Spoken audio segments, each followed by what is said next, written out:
What's up, everybody? Welcome to Exposing Powerful Lies. How's it going? Welcome, welcome, welcome. Glad to be here, coming at you live from Buffalo, New York. Another porch stream. Sorry, I'm a little discombobulated here. I got my setup. I just set up like a few seconds before we went live. So let me just back this camera up a little bit. It's a nice cold day in Buffalo, New York. It was super warm yesterday, 60 degrees. Beautiful. Today it's been rainy and freezing cold. Today we're talking about Elon Musk. I was pretty happy with that thumbnail. I hope you all enjoyed it. And we are going to be taking audience calls. We already have a caller before the show even started. Our friend Digital Minefield, Maddie, the real Cooter Brown. He's here to talk with us about this subject. Welcome, Maddie. Yo, thank you so much for having me on. It's been a while since I've been on here, and it's always a lot of fun. We always have really good conversations, and so yeah, Absolutely. definitely appreciate the invite to come back on. Yeah, man. Now you just did a show yesterday about this, and I missed it, but I know that based on your post, we were sort of coming from the same spot. Now I pulled up some of the tweets and stuff, and I'm just gonna sort of give my how I sort of stumbled upon this drama that's going on now. People are calling it like the MAGA Civil War, and there's this big divide. So I guess I'm just gonna try to basically lay out the issue, and then we can show some of the tweets from Elon, from Vivek, and from some of like the detractors. Like I know Radix Viram. She got a repost from Tim Pool. She was sort of going at it with him. Tim Pool came out and he gave this this pretty cringe like take about like it's a psyop, guys. It's this division is a psyop, bro. And I'm like that's the psyop. The psyop is that you think it's a psyop. You know what I mean? Like don't have a problem with this, guys. Don't have any issue with this take. If you have an issue, if you disagree with Elon Musk, that's because this is all coordinated by the deep state. They've tricked you into having a disagreement with Elon. So I'm going to try to show those things. And I guess, yeah, I guess we can just start off sort of explaining. So a lot of this drama has come from the H1B visa issue, which is basically where a lot of corporations will hire what they say are like highly skilled foreign workers. So like if you got a tech company and they need coders and there isn't enough American coders to fill the job, then they can apply for these visas and I guess grease the wheels a little bit, pay a fee or whatever, and then they can bring in people from India to work for their company. And Elon Musk has been basically saying that this is like extremely necessary and we need this kind of stuff. But then you've got a bunch of the Trump voters who obviously we voted for less immigration. We voted to close the borders, buy American, hire American. Let's focus on the American citizen who has been so, destroyed and targeted over the last decade. Let's focus on them. Let's bring back American industry. Let's make sure that Americans are, receiving the benefit of the government and not, giving it out to every citizen, of every other country in the world like has been going on. And so there seems to be this sort of divide happening where the conversation's getting super muddy. One side seems to be completely focused on, these are like highly skilled tech workers, and then the other side is saying, no, this also applies to people who are like low level, jobs that Americans could absolutely do, and they're actually like losing their job to get undercut by somebody from India who will work for half the pay. So I'm gonna pass the mic to you in a second. But the way I discovered all of this was I saw Mark Dice made a video a couple days ago, and the thumbnail was Elon Musk and Vivek Ramaswamy burning an American flag. And when I first saw that, I go, "What? Oh my goodness!" Like I had no idea about any of this stuff, hadn't seen the tweets, and I'm like, here it goes. The first time that somebody disagrees, all of a sudden they're traitors and blah blah blah blah. So I kind of just sort of wrote it off, like, oh, people are exaggerating. And then it was Sunday night, yesterday, I started seeing like the tweets from Elon, and I was on Twitter and started reading the stuff, and then I just got so mad. I just instantly just started going off on Twitter. It was like, okay, I'm sorry, I should have trusted Mark in the beginning. So why don't you tell me a little bit about how you sort of came across this issue, and then some of your takeaways before we get into like the specifics of it. Yeah, I don't. I was trying to when as you were talking about it, I was trying to think, and I was actually thinking about this last night as well before I did the stream talking about this. Is I was thinking like, how did I even come across this? And I actually don't remember where I think it was one of those things. Sometimes it seems like things are just sort of out there in the ether, and Hmm. they just sort of come to me. Yeah. I don't mean that in like a weird kind of new age Yeah. sense or whatever, but it's again, I don't remember where I saw this, but I was seeing. The first thing I saw regarding this was Vivek Ramaswamy's whole essay that he wrote about this about where he was basically trashing America and talking about how we uh, what's the word, like prioritize mediocrity and the Yeah, he culture said we have sucks a because people mediocrity suck. culture. We have a mediocrity culture, he said. Yeah, yeah, because people, actually want to enjoy their childhoods and not just sit around doing complex math problems Yeah. all day, every day. It's like, oh yeah, you go to prom, yeah, you're a loser, right? You Yeah. should be going to the and look, nothing against people who are like math Olympiad. I don't mean that. It takes all kinds, as my mother says. Right. And so one thing, if you'll indulge me, I do just Sure. want to read something really quick because Sure. Mikhail, shout out to our friend Mikhail from Technoir Graphics. I didn't know about this. He and I were messaging earlier today, and he told me about Vivek Ramaswamy taking money from being funded by George Soros, and I hadn't heard anything What? about that. So he was like, yeah, dig into it. So I looked it up. I found this article from Newsmax, which was probably the most comprehensive thing I found about it. And so he got this is just kind of set the stage of the kind of people we're talking about here.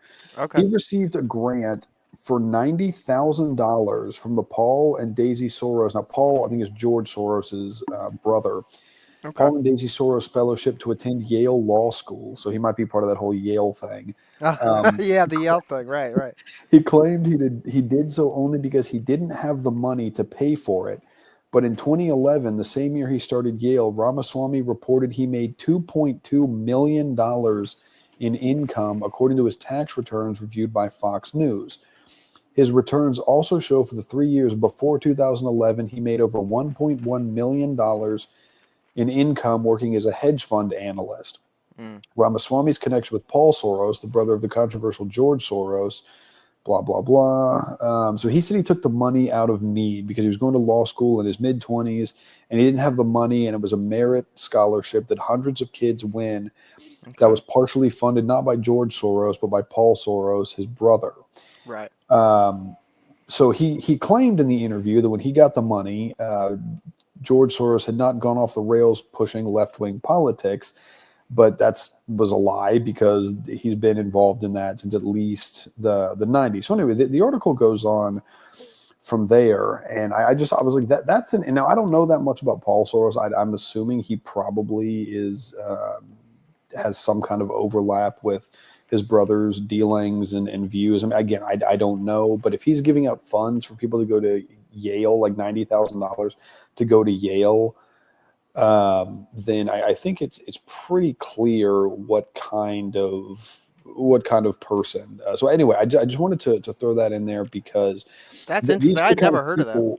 I hadn't either. That was total news to me. So shout out to Mikhail Yeah. for that. But I mean, the fact that this guy was making over $1 million a year and is like, oh, I'm too broke to go to law school, so I'm Hmm. going to take money from the Soros family to do so. So Right. anyway, yeah, that's You never hear him talk about that. This whole time during the election, we never heard anything about his taking money from the Soroses. You would think that, like, let's say he sincerely, like, had an awakening, to use the cringe term. You'd think he would be like, yeah, I even took money from Soros, like, our enemy. So I'm repentant of that. I can't believe I did that. You'd think he would, like, bring that up and, like, own it, right? So the fact that we're pulling this out now is pretty interesting. yeah. And then I just pulled up his picture just to ask the chat if they thought that this was a Yale thing sort of deal. Like I don't have the YouTube studio pull up, so I can't actually hold a poll. But I don't know. I think there's definitely the possibility. I did pull up the tweet he made, and one thing after reading like some of the messages in the chat, I find especially distasteful is that we're getting claims of racism if you are against the H1B visa issue. Elon Musk himself, has sort of alluded to basically the Republican Party is infested with racists, and people don't want H1B visas because they're racist and stuff. And that was the most disappointing part about all of this is like that's where the discussion went. It's like really like so like if I say I don't want any immigration for the next 10 years, none, like, is that inherently racist? Like, what? There seems to be two competing philosophies about America and what America is. And you've got, like, the sort of melting pot idea, which is America is an idea and there is no, ethnic, demographic, makeup of this country. And the people who live here, we're just sort of like recipients of a abstract concept or an abstract title, like of American, but that, you know, anybody else can just cross an invisible line and now they're American too. And it doesn't matter, about your family roots or anything. And I suppose to some extent, like there is some truth in that, but I don't know. I personally don't feel that this country is a melting pot. I think, if you look at the ethnic demographics, like, and I'm not calling for like an ethno state or anything like that, but it's just like, I feel just a fact that, this wasn't just a complete melting pot. Like there are specific demographics that have existed here and people who have been here and whose families have been here and who built this country. We should be the ones that the government cares about and is trying to protect, and shouldn't just be instantly thrown into the trash if they can make more money with somebody else. Like, oh, I can hire somebody that's cheaper, and so they're the new American. Sorry. And so, sorry, I'm a little all over the place. Let's talk about this tweet here. So he Sure. says the reason top tech companies often hire foreign-born and first-generation engineers over native, quote unquote native, as if that's like a I find that interesting. He's quoting Native Americans, isn't because of an innate American IQ deficit, a lazy and wrong explanation. I don't know anybody who thinks that Americans are lower IQ. A key part of it comes down to the C word culture. Tough questions demand tough answers, and if we're really serious about fixing this problem, we have to confront the truth. Our American culture has venerated mediocrity over excellence for far too long, at least since the 90s and likely longer. That doesn't start in college, it starts young. A culture that celebrates the prom queen over the math Olympiad champ or the jock over the valedictorian will not produce the best engineers. I agree with that. A culture that venerates Corey from Boy Meets World or Zach and Slater over Screech in Saved by the Bell or Stefan over Steve Urkel in Family Matters will not produce the best engineers. So, like, that's kind of what I want to talk about. I agree in the sense that, like, yeah, our culture is trash and it's been weaponized against us. And I think it's just a symptom of the American experiment. It's sort of like the logical conclusion of having this, democracy where then, people with more power and money can influence more control over what gets put out there. And so you see the record companies pushing out like degenerate, gangster rap, and you see TV pushing out this just slop, which dumbs everybody down. And so I think there is something true that he's hitting at, but I think we're conflating what we see in the media with the American people in general, because I think the American culture, like the actual American culture, not the weaponized gay slop culture that we've been force-fed, but the actual culture of like your grandparents, my grandparents, the people, the actual citizens, like they're hardworking people. They were, virtuous people. They were people that loved their families and who worked in the steel, the steel mills and drove trucks and like were Christians, went to church. Like I see that as the American culture. But I feel like you got this Indian who comes in and he's like, oh, I watched Boy Meets World. That's the American culture. And so that's sort of my offense taken at that. Is it's like, bro, just you can't look at Hollywood and conflate that with the people here, you know? Yeah, no, I agree with that completely. And I mean, it's funny. I made this point last night is that seeing, people like Elon Musk, who's not American, Yeah. and Vivek Ramaswamy, whose parents got here, I think he was born here, so his parents got here like 40 years ago or something. To see, and people like him, people like Vivek, people like Elon Musk, America is not a country to them. There's no Yeah. American people. This is just an economic zone for them to plunder as much wealth as they can. Yeah. And the point I was making is that, yes, I agree. American culture, pop culture, is garbage. I think it's poisonous. It's toxic, and it's kind of funny. It's like I sort of made the analogy last night that it's like if somebody says, like, if you can talk about one of your siblings, be like, oh, Hmm. he or she, this or that, you can, kind of vent about them, maybe talk a little trash. But then if somebody else talks about your sibling, it's like, okay, like, hold on, now you're ready to throw down. And Right. so it's kind of the same thing of where people who have no real meaningful connection to this country, and then come in and be like, you suck, your culture sucks, you're trash, we're going to, Elon saying he's going to go to war over displacing American workers, like on the side of displacing American workers. And so, yeah, it's like if the only thing you know about American culture is what you see on television, or what you get from sort of the establishment media and the like Hollywood and all that, then yeah, you could say that yeah, this country does idolize mediocrity. And yes, it's a well-known fact that a lot of people who get made famous, there's a whole quote we've all seen, I don't know who originally said it, but the whole "stop making stupid people famous." Right. And so if you were to judge the America, the US, off of who's on TV, who's got 10 million followers on TikTok or whatever, then you say, yeah, this country is mediocre. But there are a lot of really smart people here. There's a lot of people who have built, and say whatever you want about big business. I'm not. There's plenty of nuance to that discussion, but just Hmm. look at some of the biggest titans of industry have come from the U.S. Yeah. And so that, yeah, like, but there's also a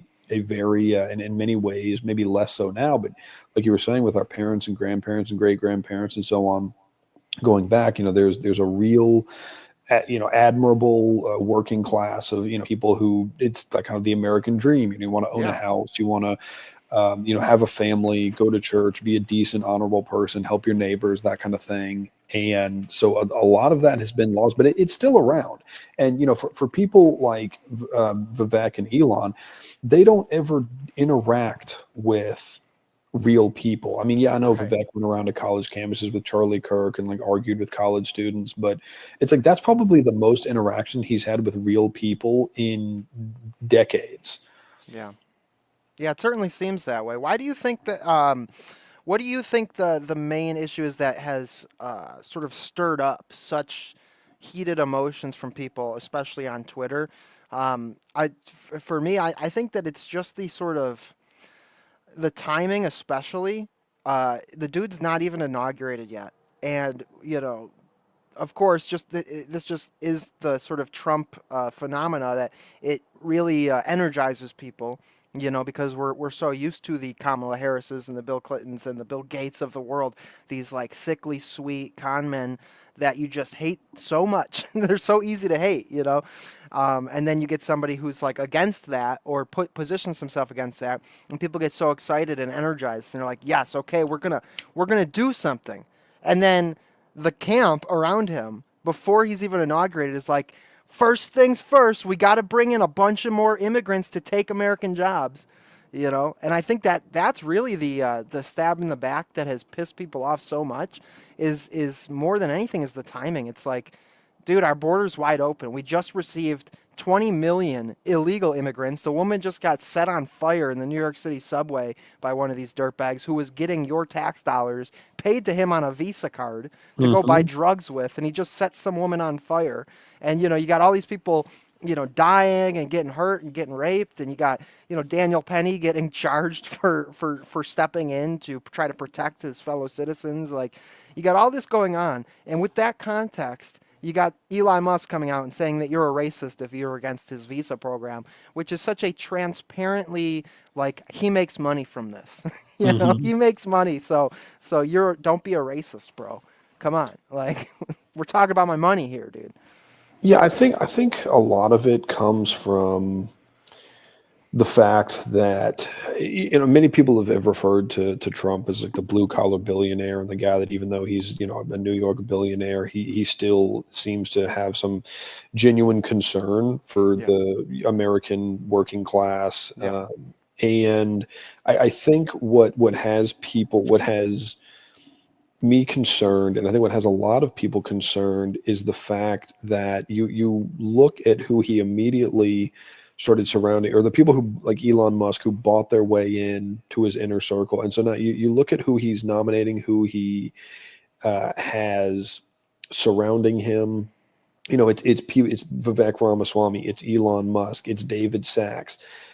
He's getting money from Mark Zuckerberg. He's getting money from Sam Altman from Yeah. OpenAI. Elon Musk I talked about this last night. He's linked up with Larry Ellison from Oracle, Mm-hmm. the guy who wants to have a mass surveillance state where they're spying on everybody. And Right. so I think that's an issue.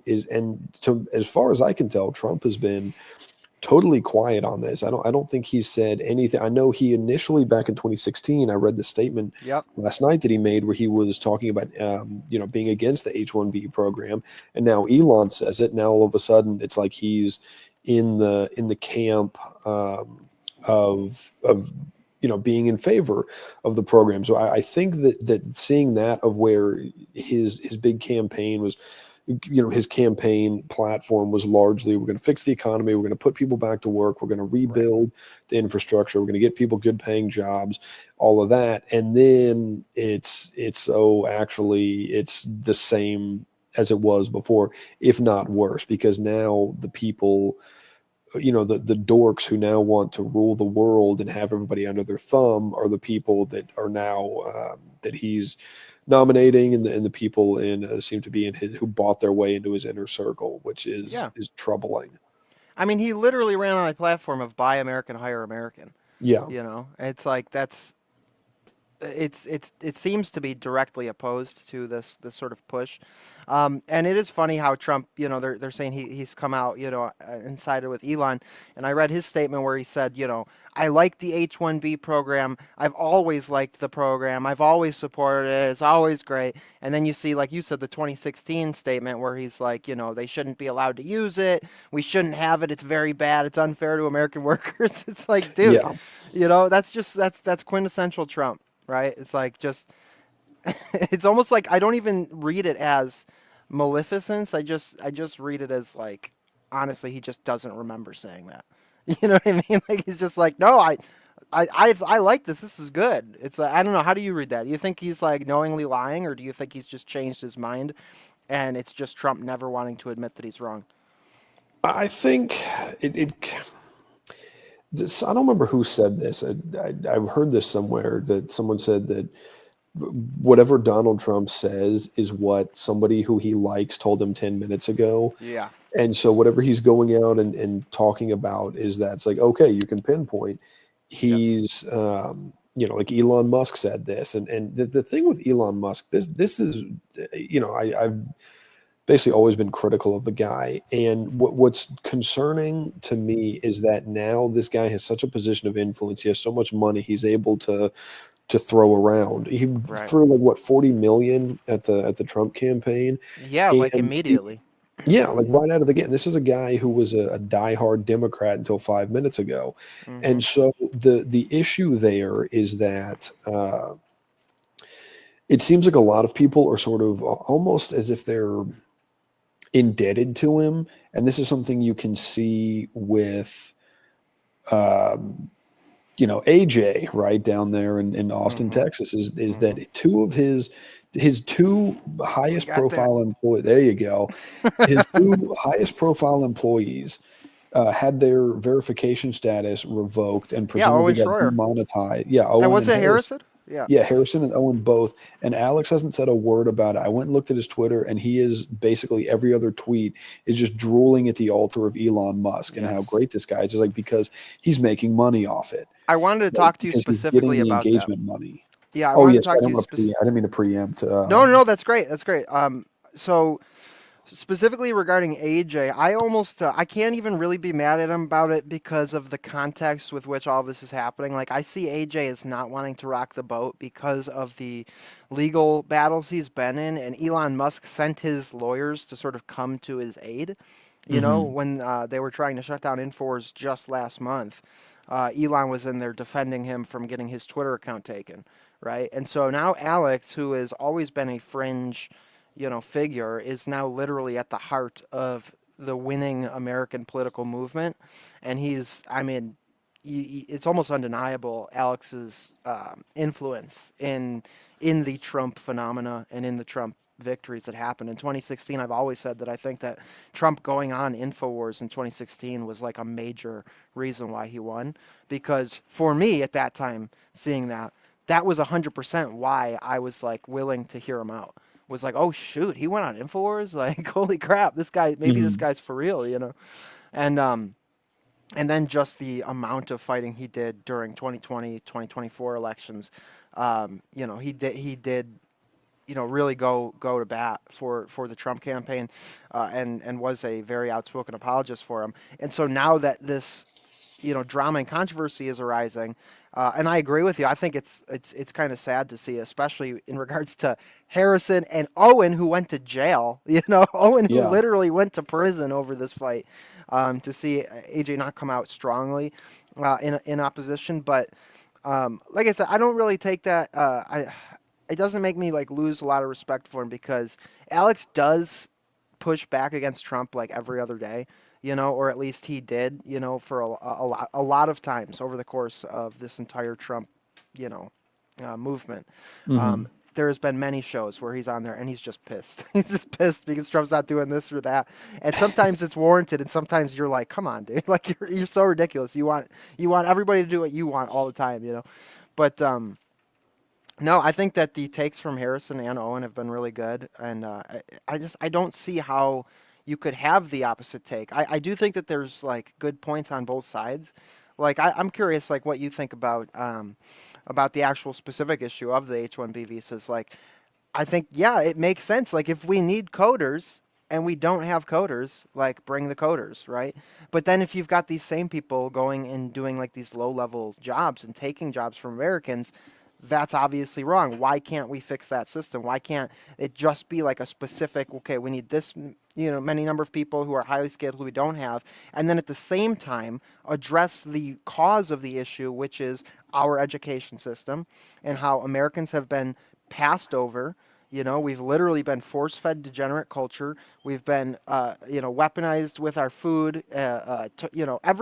All of these different variables are homing in on the American citizen, trying to make us less fertile, less intelligent, sicker, unhealthier, unhappier, less virtuous, and all these things. And while the buck does stop with the individual, and like, do you watch what you eat? Do you actually educate yourself? Of course, when you have the culture weaponized, when you have the actual systemic like government weaponized against you, then the average person who isn't aware, who is sort of in a somnambulistic state, the odds are stacked against them, right? And so that would seem to be like the point is like, okay, if you got to import a couple of workers, like I'm not even so drastically opposed to that, but like why isn't the focus on the American citizen? Why isn't the focus on the education and the actual fixing of the problem which led to this? Because you can't tell me that Americans are too stupid to do these jobs. Right. Like I don't accept that. I am a sort of believer in American exceptionalism, and I mean there's a reason why America is looked up to around the world, or has been since, post World War II in many cases, because there is a lot of innovation. There is a lot of, good aspects of culture and this sort of mythos around the American that I think is warranted and is valid. So I don't know. I guess for me that's what makes me so mad, is that the focus is on whether or not this visa program should be passed and not on like the instances that led to this. Yeah, no, I agree. I mean, I think that, I'm obvious. I'm not in favor of open borders, but No. I mean, people have been immigrating in and out of countries since the beginning, almost since the beginning of time. So I think that's a normal thing, and I'm not I don't really have an issue with that. But yeah, that chat you just pulled up from Slowboy, the narrative that they need coders is a lie, that they lay people off all the time, it's just a way to get cheap labor. And that's true. There's a lot of anecdotes out there of people who have, and you can't find hard statistics on this, but you can find where people will talk about, oh yeah, they gutted, guys who were in, say, like software departments, coding, whatever, engineering, like tech kind of stuff. They'll hire, they'll gut their departments, bring in H1B workers, and then make the people who they're getting rid of train their replacement, the people who are That's what I'm replacing looking up them right now. I'm on the literally way trying to out. find the news article about the Disney training their replacements. Oh yeah, that's right. Okay, I forgot about the Disney Yeah. one. So yeah, this is something that happens. And then like, okay, let's put that aside for a minute. Let's just say, for the sake of argument, that we do need workers to do these kinds of jobs. Well, Yeah. I don't have the hard statistics, but a lot of people I've talked to over the last decade or so they went into things like computer science. They went into engineering. They've gone into these fields and they say, oh, these are what we need people to thrive. The kind of thing like Vivek is talking about. We need the mathematicians and all this. Well, I know people who went and got degrees in that, who that's what they pursued, and a lot of them can't get jobs. Yeah. And so there's that issue of not being able to get jobs. But even so, let's just say that we do need people for those jobs. Well, then we should be putting in the government, because I believe the only reason government should exist is for regulation of capitalism and to help serve the needs, to meet the material needs of the citizens of the country. Yeah. And so it's like, then we should be having better education. We should be doing things like that to make people ready for the jobs they're going to go into in this world where we need people doing engineering and computer science and all this kind of stuff. And so anyway, look, I think that but yeah, I mean it's basically just become a way to pay people less, because everybody knows in business your number one expense is labor. And so they found a way that they can bring in people who will work for cheap. And it's really, honestly, it's unfair to the people who are doing the H1B jobs, because they're bringing these people in, they're working them crazy hours for not very much money, and they're hanging over the threat of getting fired and subsequently deported if they don't do what they want. So it's unfair to everybody. So I hate to see it, Americans losing their jobs, but it's also it's really unfair to the people coming in for those jobs as well. So it's an exploitative system that it doesn't sit well with me on every level. No, yeah, I mean that for sure. I've heard a lot of people talk about that, or like you said, it's hanging over their head that they're only here because they're working, and so you better do do a good job and work those extra hours. And I saw an interview with a guy who was in the tech industry, basically talked about how he would go and apply to a job, and it would be okay, well the pay is decent, and then it was a salary position. And then he'd get there, and they'd say it's a mandatory 75-hour work week. 6 days a week. And he's like, well, Good no, that's grief. ridiculous. The salary position was decent pay for 40 hours, but 75.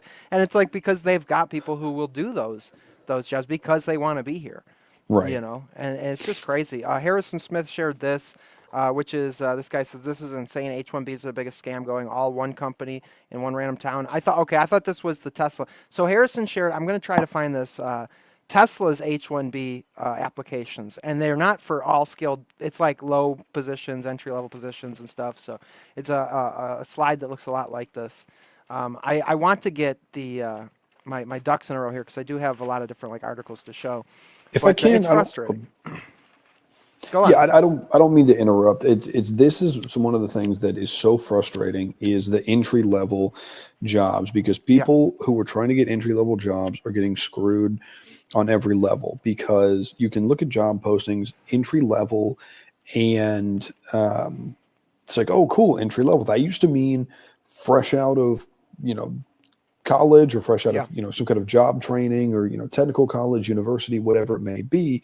And it's something to get in with, you know, no experience, maybe have a couple internships from college, and you can start from the ground floor. Now you'll see, I've seen entry level jobs that are listed as entry level that are require up to 7 years of experience. Mm-hmm. And so then you've got that problem where they don't, you know, companies don't want to train anybody. So you can't get, you know, they can't get the entry level jobs. But then if there are entry level jobs and they're going to people who are being brought in from other countries, then that's the thing that is keeping young people down the most, because you have really probably, I mean, a lot of the millennials, a lot of them are older now, so maybe less so, but a lot of the Gen Z are, you know, very unemployed. Even people who went to good colleges, who got good internships, you know, when I say good, I mean like prestigious colleges, you know, got internships, did everything right. And, you know, I've talked to people who did that, who did everything they were supposed to do, Right. and, you know, are working as bartenders or working as server. And there's nothing wrong with being a bartender. Well, I'm anti-alcohol, so maybe there isn't wrong with a bartender, but, you know, working as a server, working in retail, there's nothing wrong with doing that. But it's like, that's not good when you have, you know, 40, 50, 60, $70,000 of student loan debt Right. hanging over your head. And then you have people who get angry and, you know, disenfranchised because they did everything they were told they were supposed to do to be successful. And, you know, because you got people want to start a family, and then, you know, if you're working 3 part-time jobs, then, and, you know, barely scraping by for a lot of people, then it's like you can't start a family on in that kind of situation. And or, you know, or you have people, because the wages, that's the other problem. You get, maybe people do get an entry level job like in the field they went into, but then the wages haven't kept up with inflation. So somebody can look like they're making good money on paper, you know, you can, but yeah, Yeah. so Well, it's they all, say inflation is like, you know, it's like soft theft or whatever, because yeah, it's just stealing value. You know, like you're saying, you make, you know, either the same amount of money or a little bit extra every year, but everything keeps going up. So it's just, you're really just getting ripped off. And that, I mean, even in my own profession, I've noticed that. You know, I mean, I made less money last year than the first year at the company 7 years ago, oh like wow, when all was said and done. And I make way more an hour. So it's just like, what the actual hell, you know? So it's yeah, just, it's, I'm yeah, I going mean, through, between taxes, and it's like, yeah, you get gouged in taxes, you get gouged at the grocery store, at the gas pump, yeah, at, you know, get oil changes, like, just you look at how much, like, whatever it is, how much everything costs. And anyway, I'm not going to sit here and lament yeah. inflation. We Woe can is move on us. from that. So Yeah. poor. Yeah, so I was trying to find while you were talking the original tweet because some of this is cut off, but I was having a hard time finding it. This is a tweet response to Tim Pool and Elon Musk by Radix Viram, who is a friend of the show, done shows with her, you know, like 5 years ago. But you know, Tim basically says here the attacks on Elon and the narrative being built around censorship feels like an op. I'm not falling for it, and neither should you. And I mean, I just said, you know, people saying everything is an op is so cringe. Great take. So, what do you think? You think it's an op? Do you think this is a psyop?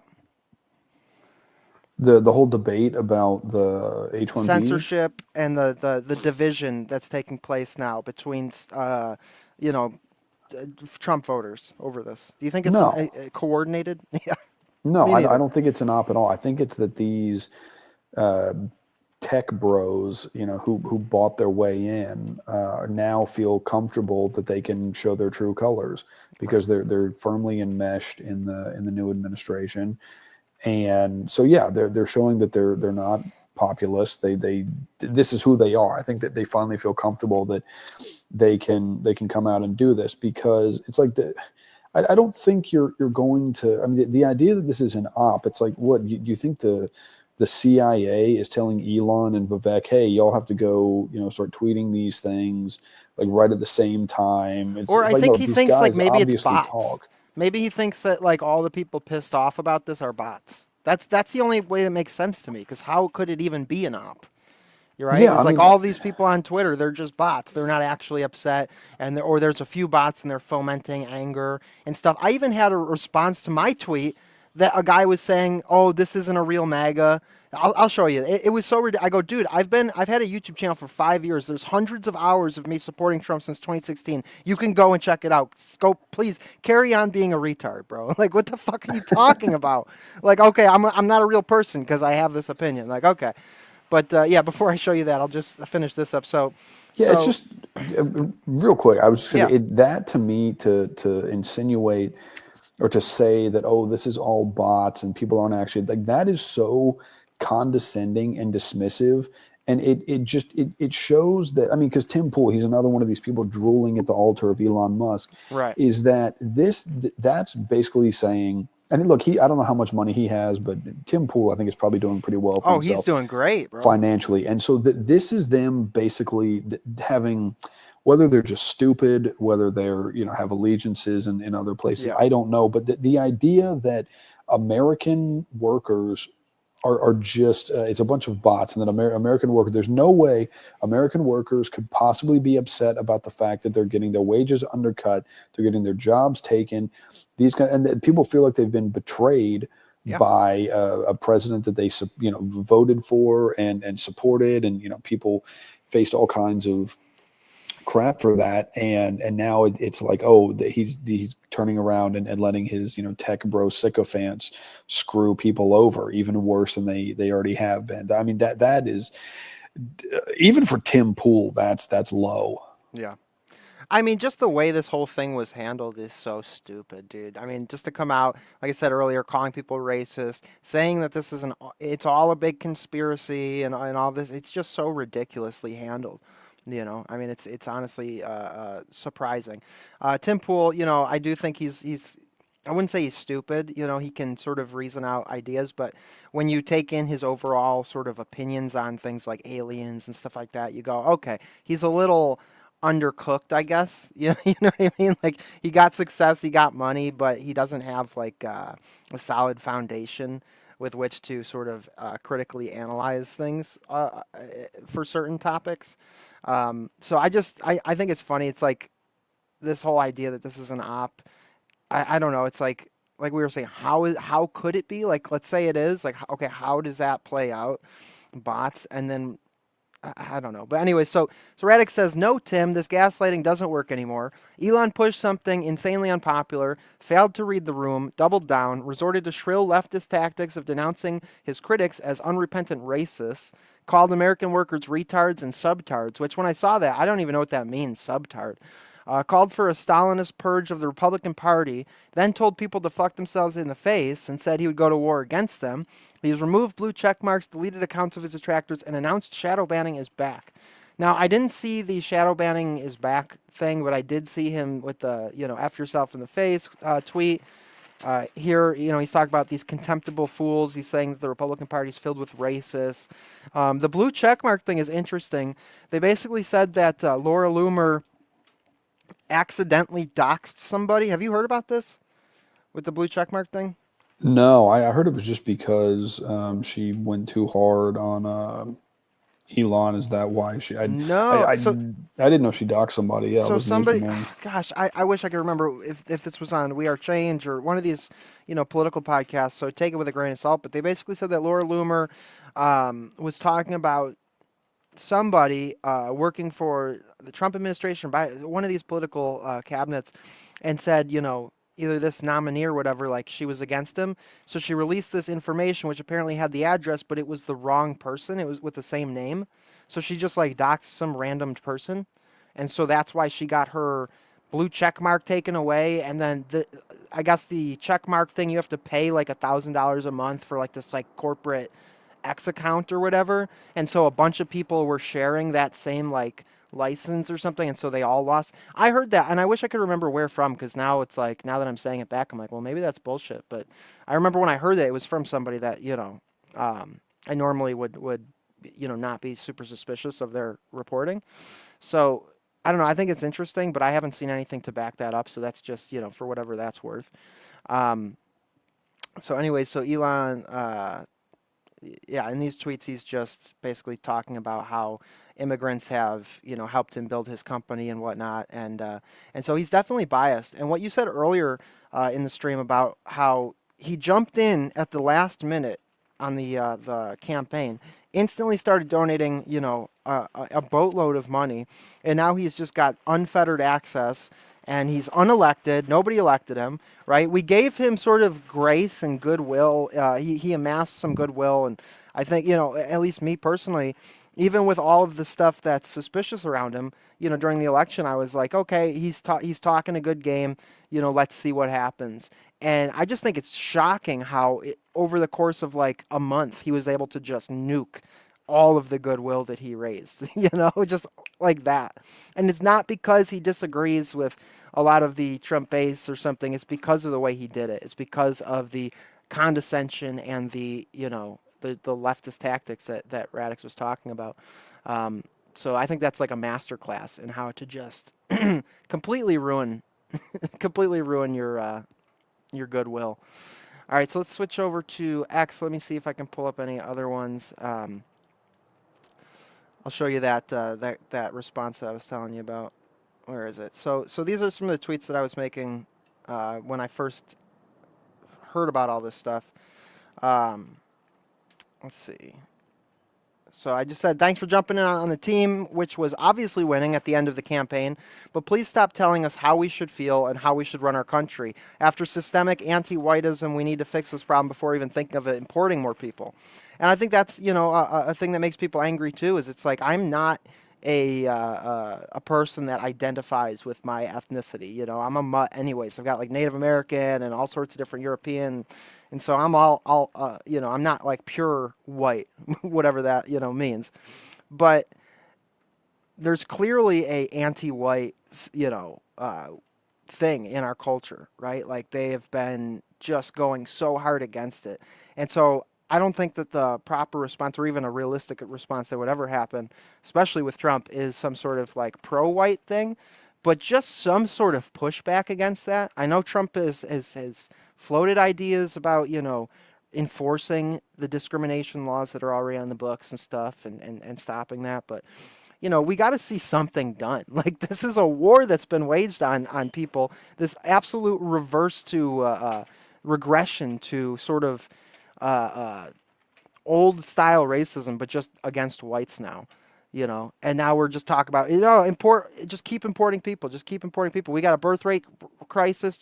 Let's just import more third worlders. I think that's ridiculous. I think that's something that's making people angry. Is like we've all just watched them basically tell you you're bad if you were born with a certain skin color, and now this. Now people are going to take your jobs and take your house and all this stuff. And then I responded to Elon here. America rose to greatness over the past 150 years because it was a meritocracy more than anywhere on earth. I said America is a meritocracy, except that it doesn't even matter if you're an American or an Indian national. Like it's a meritocracy, meaning that anybody from anywhere in the world can come in, and if they're better than you, then they'll take your job. It's like it's what you were talking about. America is just an economic zone, or he even referred to it as a sports team. America's just a sports team. And Owen Schroyer was like, I don't consider America to be a sports team. I consider it to be a family. It's like we all live in the same land. We all share the same land. We're connected through our nationality. And it's not just about number go up, right? It's about quality of life. It's about we are together, and we got to, sometimes we got to circle the wagons. Like, okay, maybe we don't produce more microchips than China, but at least our people have a place to live, right? Like it's this sort of idea that seems to be conflicting. Is Elon seems to have this idea of America's a sports team, we got to win, and if that means that we import, 20 million more Indians, and America just becomes like little India, But hey, we made more microchips than China, so we won, I mean, that just seems ridiculous to me. That seems like so, I don't know, just wrong fundamentally. Like, but I guess we already covered that, talking about America as an idea. Yeah, I mean, I don't see the U.S. as necessarily being in competition with other countries. It's not like, oh, we have to. And look, I mean, and if we want to produce chips here, fine. I don't have a problem with that. But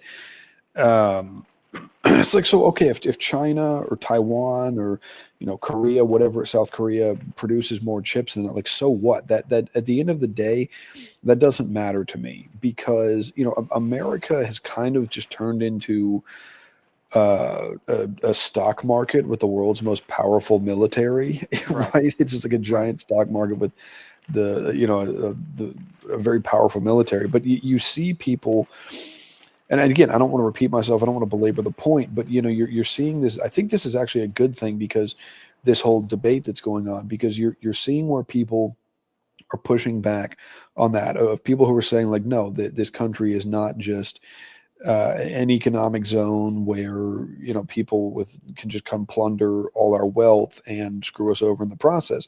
It's where people are saying that, no, we don't want this country just to become like a big shopping mall and stock market with a military. Like, this is an actual real country full of real people, who want to have prosperous lives, who want to have families, and so anyway, like I said, I don't want to belabor the point, but I think it's actually good to see this happening, and it's Yeah. good that it's actually good to see how Elon particularly has just his immature hissy fit meltdown, to now where people are like, oh, okay, that's who this guy. This is the guy who's going to go tell us to F ourselves in the face, and saying he's going to go to war against us if we don't bow down and just follow along with whatever it is he says. Because like you said, this guy is not elected. This Right. guy, most of his wealth is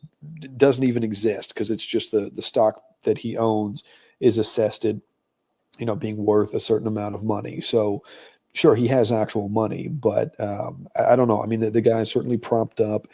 He's a product of In-Q-Tel and the military-industrial complex. So, and I think it's good this is all coming out. Yeah. Absolutely. I agree. What does John say? America is not a family. It is not a nation in the traditional sense of the word. It's a bunch of unrelated strangers, heterodox. Only thing in common is we pay tax to the IRS. I guess that's a good point. I guess that's a good point. Yeah, I agree, man. Okay, so the next slide I wanted to show is the other post I made where I said, what is so hard to understand about Buy American, Hire American? We did not vote for more immigration. We voted for less. If the Trump administration won't follow through, it's our job to raise hell nonviolently and let them know you're not okay with more immigration. And this is sort of the message that I've been trying to promote even back, during the election, was like, we can't rely on anyone, elected, unelected, public figure, private, to make all of the change and the positive, steps in the right direction. It's like so much of it falls on us and how we live our lives and what we do, what we support, what we give our support to. And so, I voted for Trump. I was, begging people to vote for Trump out of a pragmatic thing of like, there's freaking Venezuelan gangs 2 blocks from my house. Like, I really want them gone. But I even said back then, Trump is who he is. He's not who we want him to be. And so he's going to, by the end of the administration, I'll probably hate his guts and I'll be so mad and feel betrayed. But, you know, um, hopefully it's a net positive overall. Hopefully at the end of the day, like, okay, some good stuff happened. But I do agree. I think this is a good, overall, a good thing that this comes out. And like you said, sort of pulled the mask off of Elon and showed people some of his more sophomoric side. And thank God that people born in South Africa can't become president. I'll say that. But then we got some responses. And the one dude, where is it? Oh man, did he delete his tweet? Oh yeah, here. Anybody posting this kind of shit is not a real MAGA. The trolls and shills are out in full force, so watch out, people. Freaking boomer alert! You're not a real MAGA, Maddie.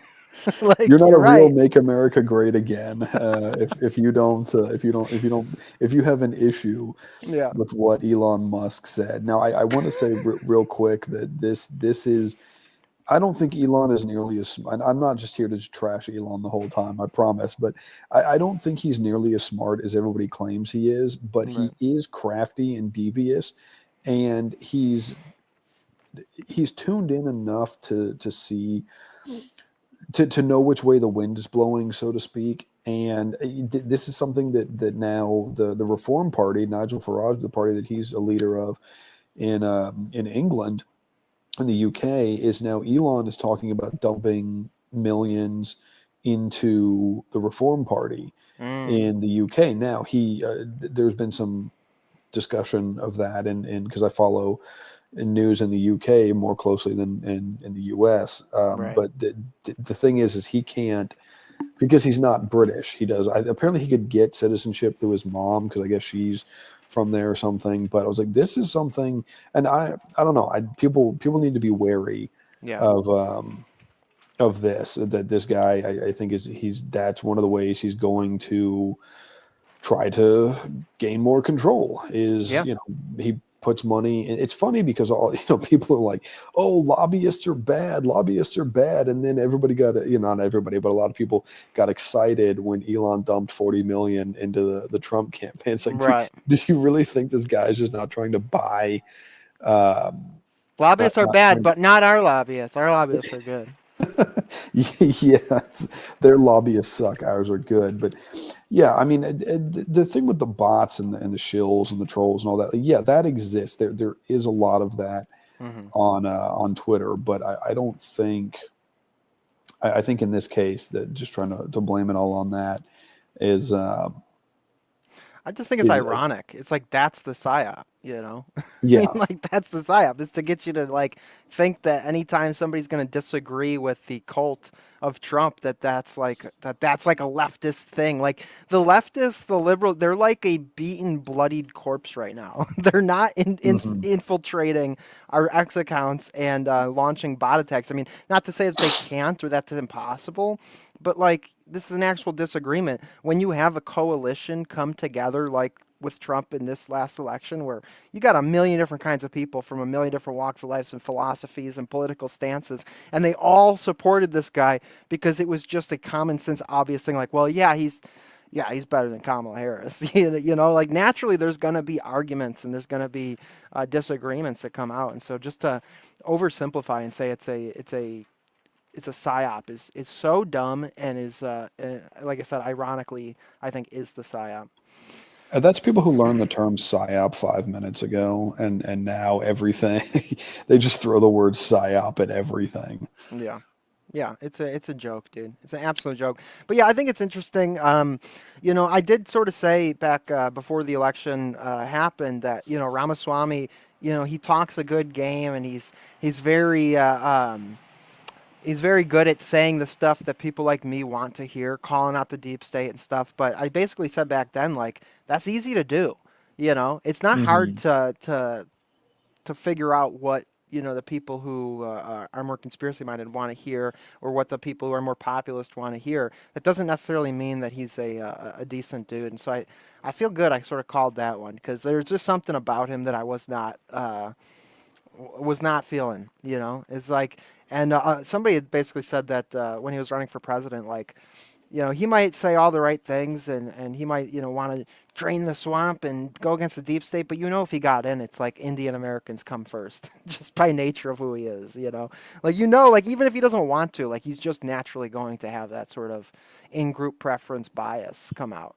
And so I do think there's something to, wanting somebody that is of your same culture and of your same sort of upbringing, because they're hopefully going to have more of your best interests at heart. And I do think that Trump he seems to sort of represent the sort of old school Americana to some degree, and I think that's part of the adding insult to injury with all of this is that it's like he's the guy through which they're going to just flood our streets with more immigrants. Like that's just such a kick while we're down.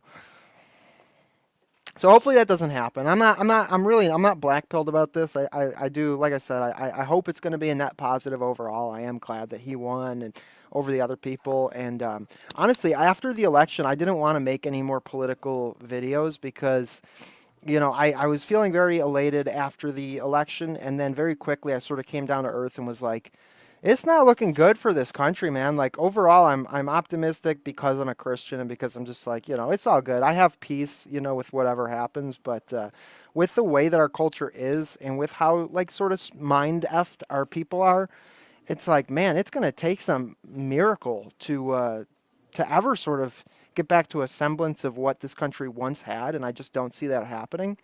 A sort of post World War II, picturesque American dream sort of scenario. I just don't see that happening. Like, the best I think we can hope for is like to have an actual immigration system, not have an open border, not have mediocrity and anti-intelligence being propped up as uh, uh, the ideal, right? Not having the fat tranny as the health department head, not having the autistic person be the one, leading the intellectual discourse, or the sort of like uh, the inversion, I guess, is what I'm saying. Like, I think that's the best we can hope for, is to sort of stabilize and recenter, restabilize, and just sort of come back down to reality. But I think somewhere in the back of our minds, and a lot of the minds of people voting for Trump, like, we all sort of have that dream of like, gee, I hope America can get back on its feet. But I honestly, just after the election, I was like, I just don't see that happening. I don't think that's realistic, and so I don't want to be a black pillar. So I'm just gonna stay out of politics because this is so fake and gay. Like, it just makes me so mad. I followed politics like for so long in my whole life, and I hate politics. So I don't know if I'm just a masochist or what, but when all of this stuff happened, I wanted to give my 2 cents because I did shill for Trump so hard that I'm like, I gotta say something about it. Yeah, which I think is good. I saw somebody make the comment. I think it was somebody who's on the left make the comment the other day that this whole thing that's going on proves that, and obviously, yes, there is a cult surrounding Trump, but the larger Republican voting base who overwhelmingly voted for him, Yeah. is that this shows that it's not a cult Mm. because, think about any bad thing that Biden did, that Obama did, that Bill Clinton did. Yeah. The Democrat base never, like they would never say anything Yeah, against Biden pardoned a any. pedophile who had 47,000 images of child abuse on his computer and who was a spy for the Chinese government. And he drooled all over himself while he did it. Yay. Go Biden. Yeah, I mean, all the people that he's been pardoning, I mean, they don't ever call him out on that. Now, some people in the media have now come out and Yeah. kind of changed their tune when Trump got elected. But yeah, I mean, to your point about the America turning around, I think that there's a tendency to look at how things were before because and I don't know about you, I'm certainly, I'll admit I'm guilty of this for all the media analysis I do and history and these kinds of things. I still sometimes have a tendency to think of, say, like the 1940s, the 1950s as thinking it was like a Saturday Evening Post cover, right, or a Sure. Norman Rockwell painting. And Sure. if you actually, there was a kind of what changed my view on this. There's a really good book called Eminent Hipsters. Mm. It was written by Donald Fagen, who's the singer and keyboard player for Steely Dan. Yep. And it's a series of essays that he wrote. And one of the things he talked about it, because he grew up in the 50s, he was like, that was, prime Cold War. Like that Mm. was a very paranoid and scary kind of time. And Yeah. and so it's that, yeah, that a lot of what we think of as how America once was is yeah, but really a product of the media. And it's not, Hollywood. I like the Saturday Evening Post, I like Norman Rockwell, I'm not Yeah. saying anything against that, but it's just, That's a great point. yeah. No, that's a great point, and we definitely look at history through rose-colored glasses, and Hollywood makes that very easy. I'm a Mhm. lover of black and white film, and you go back and watch those movies in the 40s and 50s and stuff, and Leave It to Beaver and all this sort of picturesque, like you say, Norman Rockwell, rose-tinted glasses. Although I do think that we have lost a lot since then. The Oh country, yeah. just in the demographics, having a nation of people who, yeah, black, white, and then a little bit of everybody else, having a nation of your people, and your community and stuff that you felt a part of. I think that did exist to some extent. And what you're saying about, the realistic situation, what it was actually like, the actual lived experience being back then. That's what's so fun about history is going back and reading primary sources like that, that guy's essays, like you were talking about, or anything at any time, is you see so much is the same across all time. Even back in the Roman Empire, we can read accounts from the ancient Roman Empire, and like, wow, there's parallels here we can draw even to today. And so that's fascinating. So I think that's a great point, that you can't just romanticize the past and assume that it was better because Leave It to Beaver was so wholesome and picturesque. But I don't know. I think there's a middle ground there where I think it's undeniable that we have lost some sort of national virtue to some extent, and that's really just us as individuals and the degenerate culture that we have, which means there's more individuals out there living degenerate lives, which mean in the amalgamation of it all, it seems worse because it is, right? But at the end of the day, it really does come down to us and the kind of lives we live. And so hopefully if we can live good Christian lives and live a more wholesome life, then hopefully the society we live in as a whole will sort of tend more towards that end of things.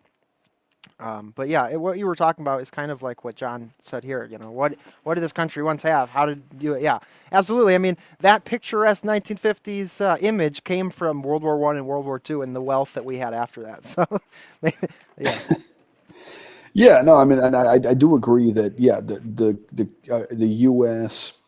has become more dumbed down, more gross, more degenerate, more perverse, yeah, more media. Yeah, there has been a decline, and so yeah, I don't mean to imply that things back in say the 50s, the 40s, whatever, because there's an idea, especially with people who are kind of in the trad thing, is that they think that everything was Saturday Evening Post covers and Leave It to Beaver until the clock struck midnight on January 1st, 1960, and then everything went to hell. It's like, no, that's not. yeah, You can go back. I mean, you can go back and I'm yeah. not going Read to the get into it. Beatniks. I mean, how Yeah, degenerate was that? I mean, right. that was You full can. degeneracy. Yeah, exactly. You can read the Beatniks. You can go back and if you, I'm not going to get into it here today because it's gross and it's off topic, but I just to make the point, you can go back and read about ancient Sumeria and the kinds of weird, gross, perverse activities that people were getting up to back then. And Yeah, so, yeah, like people have been doing, read the Bible, right. right? Look at all the terrible things that people in the Bible have done, and including King David, including Saint Paul. I mean, all kinds of people. So anyway, I'm just say all that to make the point that yes, things have always been bad. People have always been sinning since the fall, but that yeah, the culture has certainly gone downhill, and I don't like. I mean, you think about even uh, last thing I'll say on this, but Hmm. you can even go back to something like I Love Lucy, right? Which that was a show, but what it depicted, like with Ricky Ricardo, putting on the tuxedo, and he had the Yeah, band in the nightclub, and people would go out and dress up nice and eat dinner and dance and all. Like that was a real thing. People really did that, right. and now nightclubs, it's yeah, I don't even know if people still go to nightclubs. I've never been to one, but I'm It's guessing just they still simulated do. sex on a dance Yeah, floor with drunk right. people on drugs, and like Yeah, it's like money where and flaunting wealth, and it's just so debased. it is absolutely. Yeah, it's where people go to take. Um, I know that because I'm in the club every night, dude. it's where people go to take like MDMA and Yeah, drink $17 well tequilas and yeah, find a stranger to have sex with. So it's like right. just to see the denigration from or Oh degradation yeah, rather from where nightclubs in the Ricky Ricardo era to today. yeah. But anyway, I didn't mean to get I'll off let. topic No, with you're that. good. You're good. I know you worked like 11 hours before the stream, so I won't keep you too long. I appreciate you doing over an hour with me. I really appreciate that, and you definitely made the conversation better. Last thing I'll say is just it's kind of on topic. I was just talking with my buddy about. Did you see The Green Knight? The movie The Green Knight? Uh, no. Okay, so it's basically this A24 movie, and it's based on this old Gaelic like chivalric romance poem, like old ancient, gosh, I should pull it up because I'm gonna ruin it. But basically, it's an ancient European story, Oh, you're and talking about it's like the King Arthur? Sir Gawain, yeah, Sir Gawain and the Yes. Green Okay, I Knight. have read that. Yeah, yeah, yeah. Yes, I love that. I love that poem. I have the Tolkien, J.R. Tolkien translation of it, and so that's the version that I've always read and known. And it's just a beautiful story about the higher virtues of man and like loyalty and honor and sort of a like I said, chivalric romance. And then A24 made The Green Knight, and I was all excited for it. Like, oh, this is gonna be awesome. And then it's like the dude is not loyal. He's not virtuous. It's the opposite. He's like a coward. And there's like disgusting scenes where he's like, I don't even want to describe it. It's like modern art, right? Where it's like, here's the Mona Lisa. Here's me pooping on it. Like this is art, bro. You know what I mean? It's like that Ugh. disgusting. It's like that disgusting sort of hostile to the source material attack of this beautiful thing in the culture war, I guess. And so we were just talking about that and how I was like viscerally angry when I watched it because I was so excited to see it, and then it was like, no, we're just gonna flip that on its head, and instead of virtue, it's vice and degeneracy. And so I just thought it was funny that we're talking about this because it sort of lines up with that. Yeah, I didn't even know they'd done the movie of it. Yeah, Yeah, I'd read the story, but I had no idea about the. I'm so far behind on new movies, but got that yes, real John Nosferatu coming Connors. out. Real Nosferatu's John. coming out. Yeah, John Connors about the Green Power Ranger. Yes. Yeah, I did hear about the Nosferatu. I don't know, man. I mean, again, I don't want to get off topic. I'll just say one quick thing on this. Yeah. I just think this, but maybe this does. I'm thinking out loud here. I haven't fully thought through this. I'm just now thinking about this. That you can. This is part of the degradation and the sort of. So again, as much as I don't like Vivek Ramaswamy, I think that in some sense he's correct about the mediocrity of American culture. I mean, at least in terms of pop culture, because I think that how many movies that come out in this day and age are originals, right? A lot of the people who made original movies, like David Lynch, doesn't make.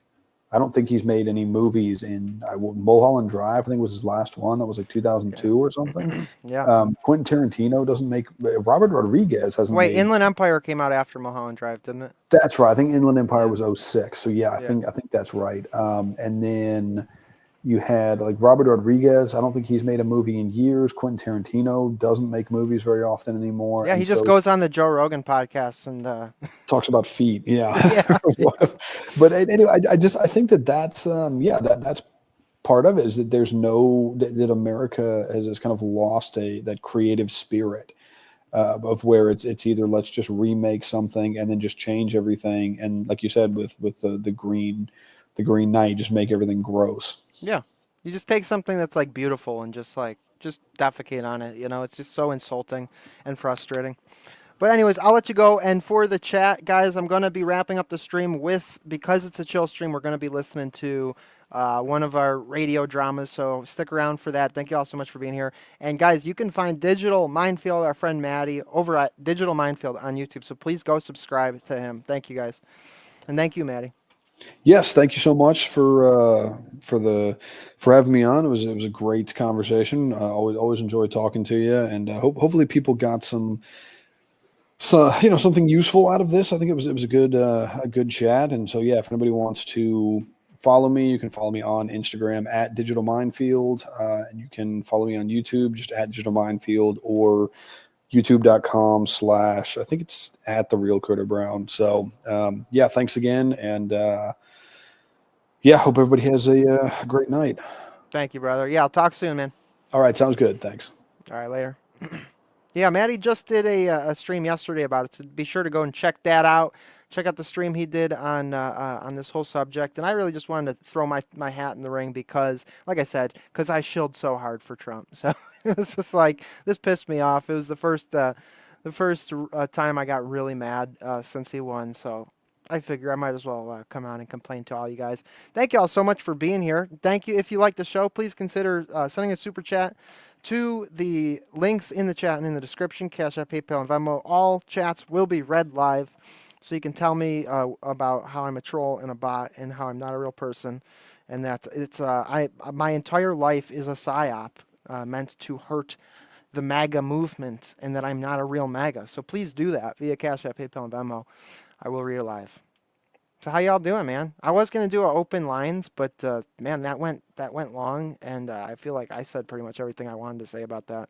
I hope they do good. I'm glad I'm not a politician. I'm glad that it's not my job to decide these things, because I don't think I have the constitution for it. And it's just politics is just such an ugly state of affairs, man. It's a terrible ecosystem, and I don't want nothing to do with that. Nothing. So there's a couple options for our radio drama. If you're new here, occasionally we do these chill streams where we listen to old school, old time radio shows from like the 40s, 50s, 60s, 70s, even some from earlier. Today we're going to be listening to CBS Radio Mystery Theater from the 1970s. Happy New Year, John. It's good to see you, brother. And good night, Slow Boy. Good to see you. There's a couple of great episodes that I found the other day. One with John Lithgow, which is great. But then this one is the transformation, which has to do with like demons and stuff. And I thought you guys would especially like it. So I think we're gonna do transformation tonight, and maybe play the Lithgow one later. We do not believe. Stop gaslighting us, dude. It is my prerogative to gaslight you. So if you don't like it, just I don't know. Deal with it. Revenge of the Nerds. Spoiler alert. They just play a concert with some... Nice. All right, so CBS Radio Mystery Theater, The Transformation from 5/7/1975. It's got the little Ewok seal of approval. The CBS Radio Mystery Theater presents...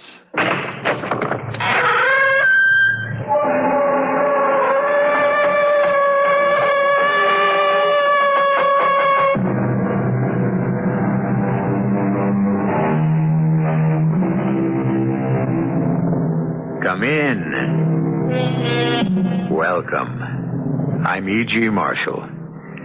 We have a drama for you. An adaptation of a story written long ago.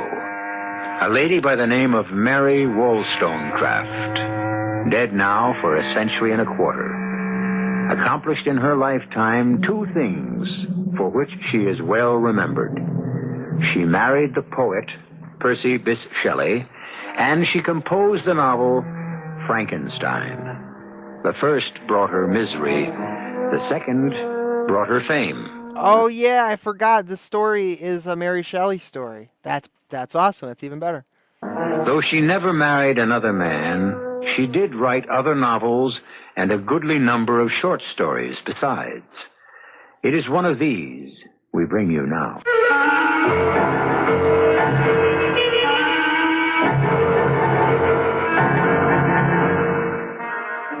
Our mystery drama, The Transformation, was adapted especially for the Mystery Theater by Elspeth Eric and stars Kevin McCarthy.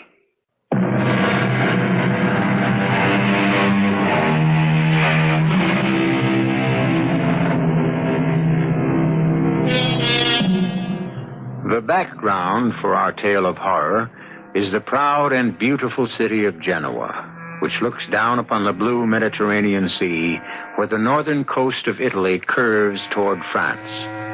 It was in Genoa that our hero was born, and on the shore of that sea that his strange adventure, or should we say misadventure, began.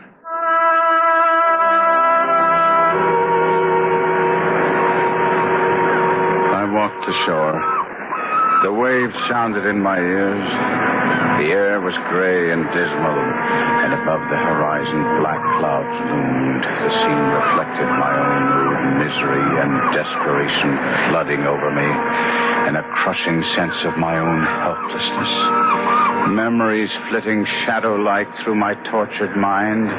Memories of days past when I had lived with my father. I was born with, I freely admit it, a most imperious, haughty, and tameless spirit. The words of our confessor, Father Pellegrini, echoed in my head. Your father seems a tyrant to you, Guido. I know that. But you have no mother, and someone must check the wild impetuosity of your character. You must respect your father's wishes, Guido. But I did not. The only hope of my rebel heart was to be a man, free, independent, or, in better words, insolent and domineering. Ah, Guido, what is to become of you?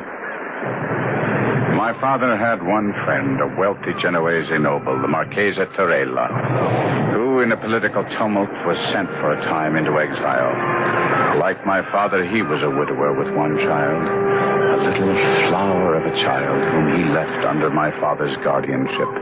You will take care of my precious daughter, will you not, Guido? You're several years her senior. You will be her protector, her defender, will you not? I had only nodded my head, but my heart had said much more. My heart had given glad shouts that this exquisite child was to be put into my care. Though words would not come to my lips, this little child, this Juliet, had held out her tiny hand and placed it in mine with such simple trust and affection that then and there I knew I had met my fate. Guido?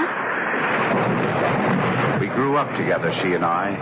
When I was 11 and Juliet 8 years of age, a cousin of mine, much older than either of us, he seemed to me to be quite a man, took great notice of my playmate, and one day he called her his bride and asked her to marry him. And when she shrank from him, he insisted and drew her towards him. I had watched the odious scene, and with the emotions of a maniac, I threw myself upon him. Oh, Guido! I strove to draw his sword. Failing in that, I clung to his neck with a ferocious desire to strangle him. Guido, no! Boys! Guido, loosen your hold! I'm ashamed. No, don't try to explain.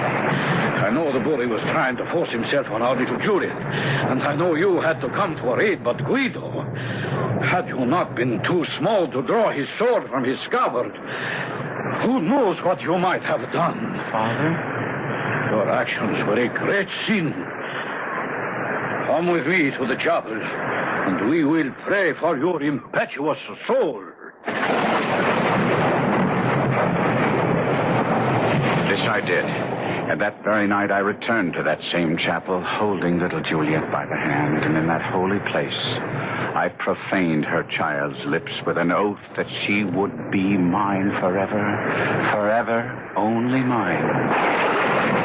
Damn, bro, what? Well, those days passed away. After a few years, the Marchesa Torella... I didn't pick that up on the first listen. What the fuck, dude? Where is this going? Returned from exile and became wealthier and more prosperous than ever. When I was 17 and Juliet a blossoming 14, my father became gravely ill. As he lay dying, Torella, Juliet, and I stood by his bedside. I know what you seek of me, my friend. That I will take your son to my heart and into my home. You have my word on that. But there is more. Is there not, my friend? Ah, yes.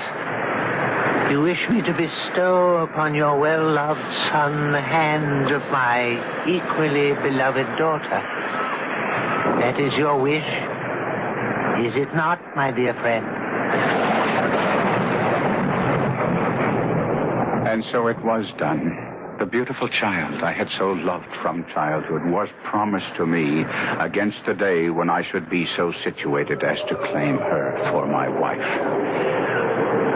And now on the rocky and rain-swept shore, as I walked bent over against the rising wind, the memory of these early feelings returned to mock me, torture me, drive me to a distraction I thought I could not bear.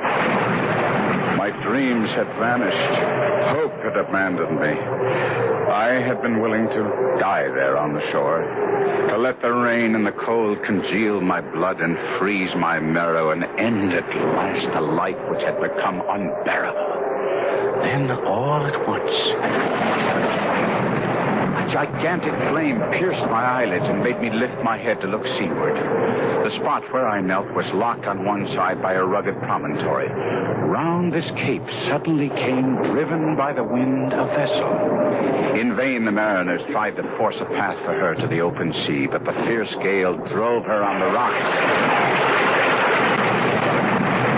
With a frightful shock, the vessel dashed upon her unseen enemy. In a brief space of time, she went to pieces. I covered my face with my hands and wished with all my heart that I could have sunk beneath the waves with those unfortunates. Then, all at once, I looked up. Something was floating towards the shore. Was that a human form? A human being bestriding a sea chest? A fellow creature saved from a watery grave? Was it human? Surely never had such existed before.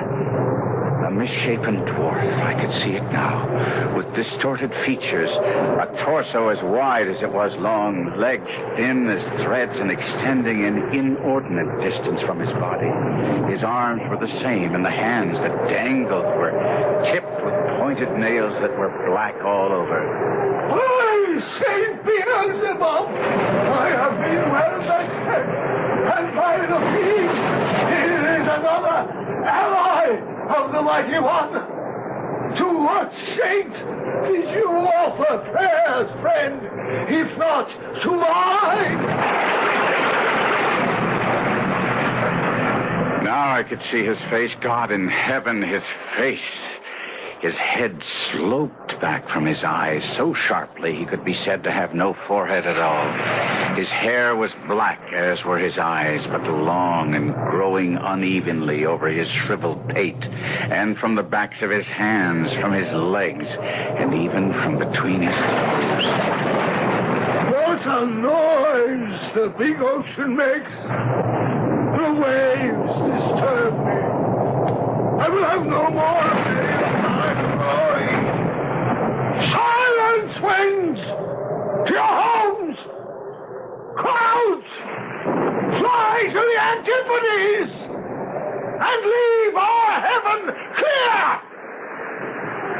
He stretched out his long, lank arms that looked like spiders' claws and seemed to embrace the expanse behind him.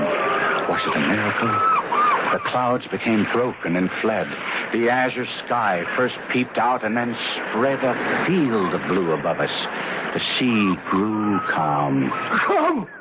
Don't be frightened, friend. I am good-humored when pleased. And something does please me in your handsome face. Though you look a little woebegone. Shall we be friends? He held out his hand. I could not touch it. Well, then, companions. That will do as well. And now, while I rest after the buffeting, tell me why you wander thus alone and downcast on this wild seashore. Have you no home? I have a home. Then why are you here? I dare not go there. Tell me, is it a woman? What? Did she throw you out? Did she betray you with another? She is the purest, the loveliest, the most faithful. It's always a woman. She has done nothing but good, nothing that is not consonant with her noble nature. Then why in the name of the devil are you here? At first I could not speak. And then the words started to come, and soon they were flowing in a steady torrent. Before I could marry my Juliet, I must amass a fortune, and before domesticity claimed me, I must see the world, and see it I did. I went to Florence, to Rome, to Naples, and at long last to the bourne of my wishes, to Paris. Paris! I was arrogant and self-centered. I loved display, and above all, I threw off all control. I became a spoiled child. Who could control me? Not the letters of Tarela. No, Only strong necessity in the shape of an empty purse. Oh, poor, handsome boy. Acre after acre, estate after estate I sold. My dress, my jewels, my horses were unrivaled in Paris, while the lands of my inheritance passed into the possession of others. Well, go on. I'm caught up in suspense to hear the outcome. I thought that I would come home to Genoa. I was nearly a beggar, yet I would come home and rebuild my fortunes. I knew the moment I went to claim my bride, the world would know me for what I was. Not only a beggar, but one who had beggared himself, a wastrel, a fool. Knowing myself unfit to marry Juliet, according to the proper precepts of Genoese law and custom, how could I have contemplated such a thing? I abducted her. Good, brilliant, inspired. Huh? You think so? You think so? I had planned to marry her, carry her off to France, but my plot was discovered. What property I still owned was put in the hands of commissioners to pay at least partially my mountain of debts. Alone, friendless, I came to this shore, and so you see me now. How can you laugh so? How can you humiliate me even further? Do you mean to starve on these rocks and let the birds peck out thy dead eyes? Huh? While your betrothed is possessed by another? What would you have me do? Revenge thyself, man. Humble thy enemies. Set thy foot on the old man's neck. Possess thyself of his daughter. Oh, had I gold, much could I achieve, but poor, I am powerless. You have noticed the sea chest on which I am seated. It was on that chest that you floated to shore. I shall now dismount. See? A common sea chest, would you say? I have seen many such. But when I press here, when a spring lurks beneath, see what happens? It flies open. Come, closer. Behold. I approached the chest.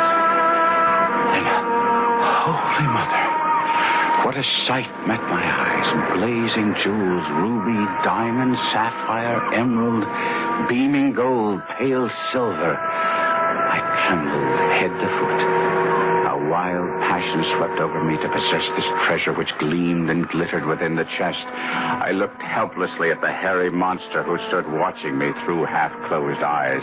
His look, his very attitude told me that he had read my deepest thoughts.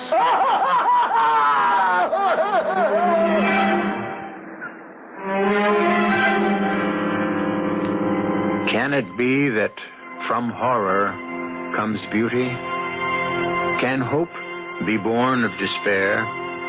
Even as the winds die down, the thunder ceases, the waves subside, and the wind quietens, there comes the suggestion, only the suggestion, mind you, of the sun's revival, the heralding of a clearer day and a fairer sky.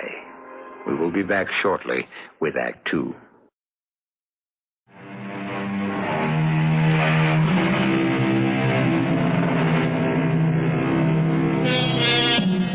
You will remember that we left our despairing hero on the shore of the Mediterranean Sea below the city of Genoa. He had poured out the story of his wasted life, his extravagance, his self-indulgence, his profligacy, into the ear of a misshapen monster who had survived a shipwreck by floating to land on a small sea chest. It is this chest which the monster has just opened for our hero's inspection. Yeah, and as per usual, if anybody's got any predictions, let's hear them in the chat. Let's see who gets closest. Predict the end of the story. What a sight. Blazing jewels, beaming gold, pale silver.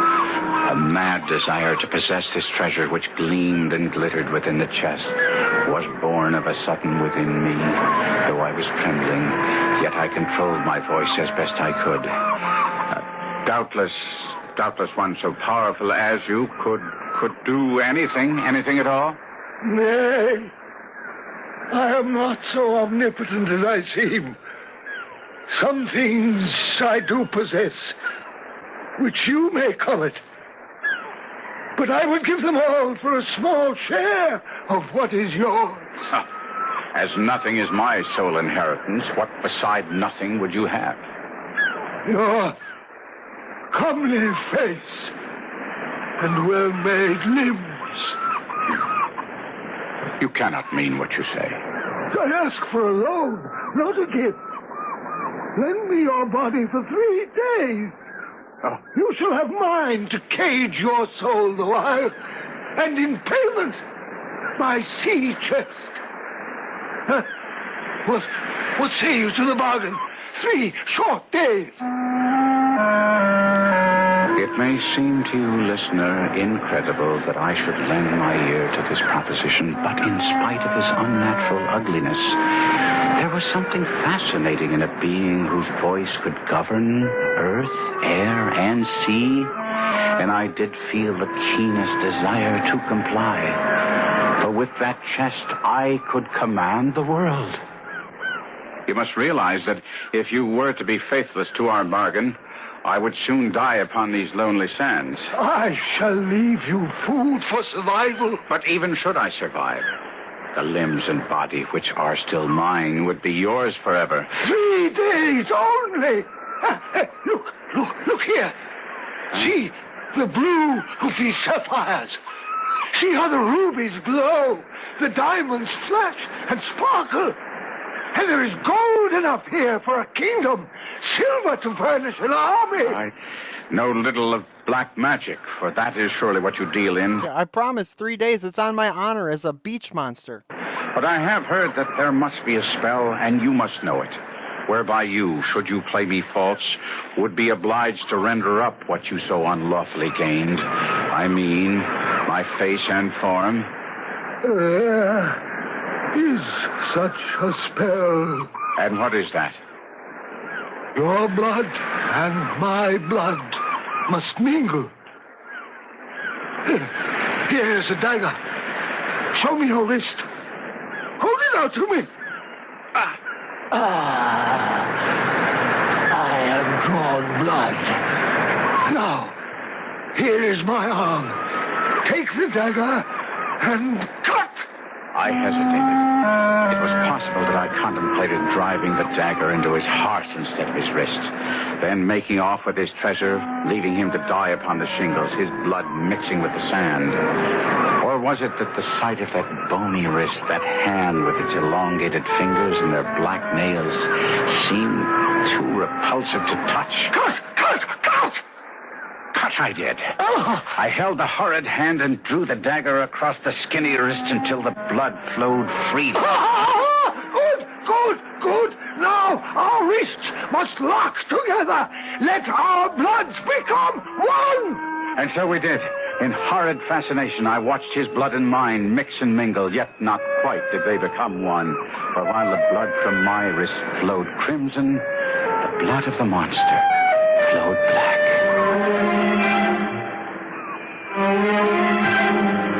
I scarcely knew when he separated himself from me.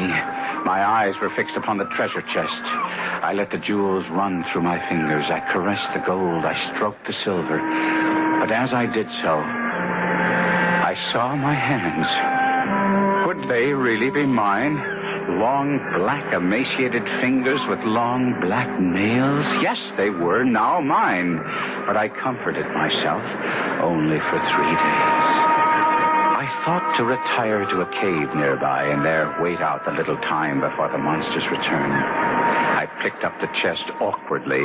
So unused was I to my new arms. I entered the cave, set down the chest full of my fortune, and ruminated on my future conduct. I felt a surge of joy, of confidence, and a glad cry escaped my lips. Thank you, my Lord God. Oh, horror of horrors. The voice was the voice of the monster. He possessed not only my face, my limbs, but he had taken my voice itself.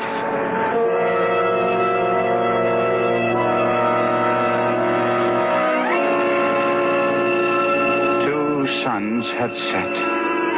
The third dawned, slowly paced the bright orb up the eastern sky. Long it lingered in the zenith, and still more slowly wandered down the west. It touched the horizon's verge. It was lost.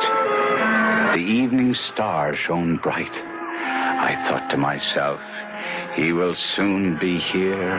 And for the second time, I shouted aloud for joy. At last! At long last! But he came not. By the living heavens, he came not.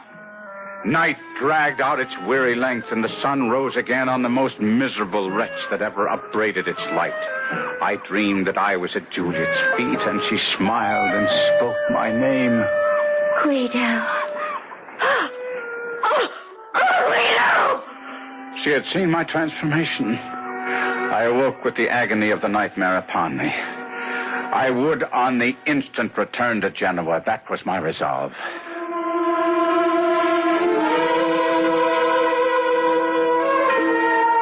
I mean, to be fair, maybe the monster just lost track of time, you know? I began to walk towards Genoa. I was somewhat accustomed to my distorted limbs.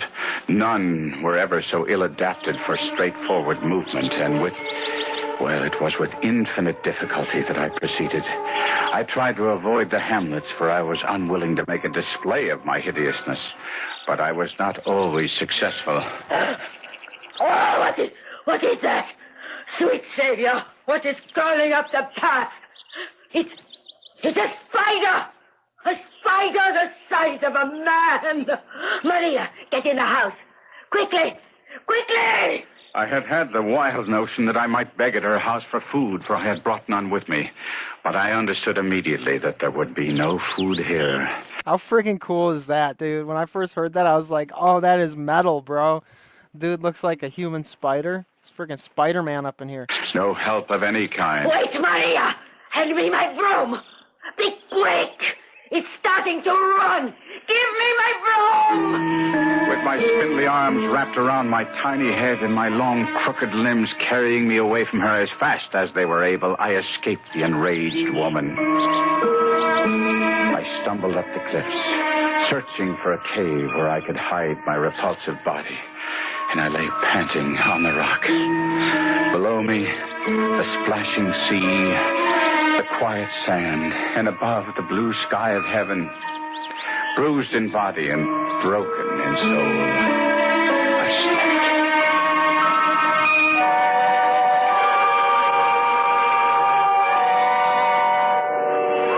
I rose next morning with the sun and continued my journey. I walked as best I could, but it was dark before I approached the outskirts of Genoa. The weather was so balmy and sweet that I conjectured that the Marchese and his daughter might have left the city for their country retreat. It was from this Villa Terela that I had attempted to abduct Juliet. I had spent many an hour reconnoitering the spot and knew each inch of ground well. It was beautifully situated and bosomed in trees. As I drew near, it became evident that my conjecture had been incorrect. The Villa Terela was lighted up. Strains of music were wafted toward me by the breeze. The country people were all flocking about. I longed to address someone, to inquire the occasion of so much festivity. But I thought I might, from some hiding place, hear others discourse, and in some way gain intelligence of what was going on. So, entering the walls that were in the immediate vicinity to the mansion, I found one dark enough to veil my excessive frightfulness. There, amid the shadows, quivering with fright and dread, I heard footsteps. 2 pairs of footsteps approaching along the gravel path. A beautiful night for the gala, Father. A happy omen of tomorrow's ceremony, Marchese. I do believe it will be a blessed union, Father Pellegrini. Do you not? By all the saints, my friend, I sincerely believe it. Guido has changed, Father. He is truly penitent, truly reformed. I feel that. He is the prodigal returned, Marchese. Father Pellegrini, it brought tears to my eyes when he so humbly, yet with such dignity, asked permission to call himself my son. And you pardoned him. Ah, with joy and love in my heart.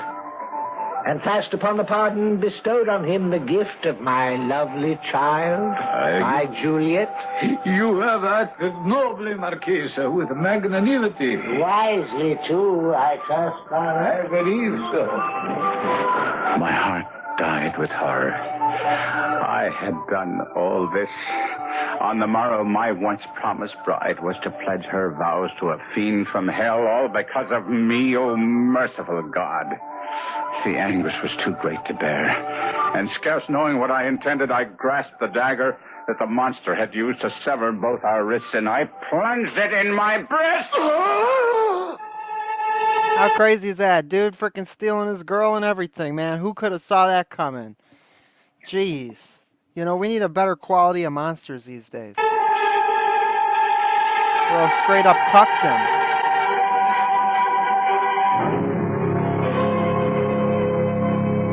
Where does the devil live? How does the devil speak? What does he look like? He lives with my ex-wife, if you know what I mean. What powers does he possess? And how may he be disarmed? We know not neither his abode, nor his voice, nor his face or form. Yet, since the inception of the race, we have believed that by some supreme effort he can and must be driven off. We shall return shortly with Act 3. Recall with me now, dear listener, how we left Guido, our gallant cavalier, transformed now into the shape of the most repellent monster, hiding in the shadows of the Villa Torella, where he heard the Marchesa Torella and Father Pellegrini discuss the marriage on the morrow. His long-loved Juliet was to marry the monster who now appeared to be, and everyone believed to be, Guido himself. The anguish was too great to bear, and scarce knowing what I intended, I grasped the dagger and plunged it into my breast. I know not how long I lay there in the darkness, but I sensed somehow that the dagger had not pierced my heart. I had not ended my agony, only prolonged it. Then I heard voices. Father Pellegrini and the Marchesa Torella were returning along the gravel path. I had wounded myself badly, and too weak to move, lay directly across the path where they could not fail to see me. Father, look here. There, on the path. Oh, my sweet Savior, what can it be? Is it an animal? Certainly it is nothing human. It's some dead thing, some beast who dragged itself from Lord knows where to die in my garden. But what shall we do with it? Don't touch it, Father. But I must make sure. It is foul and putrid. Let it lie there where it is. I'll fetch a servant to take it outside the walls and bury it. Ah, poor creature. Whoever or whatever you are, God have mercy on you. Oh, what? Did I see you still? Is it possible to... Do you still live? There, you moved again. You need the doctor for wretch. Hold fast to whatever life is in you, and I will return. My wretched... We can rebuild him stronger, faster. We have the technology. Spider Dude will live again. Body had somehow, without my wishing it, responded to the kindness I heard in Father's voice. Despite my self-inflicted wound, I somehow raised myself and staggered toward the villa. Wild thought races through my brain.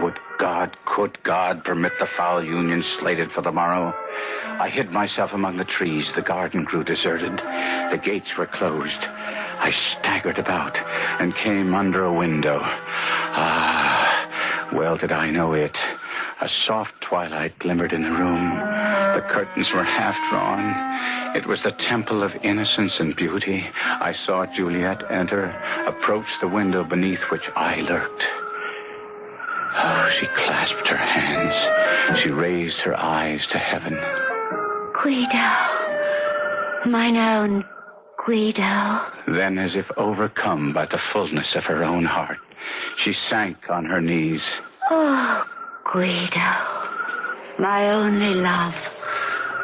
What joy the dear Lord has conferred upon me.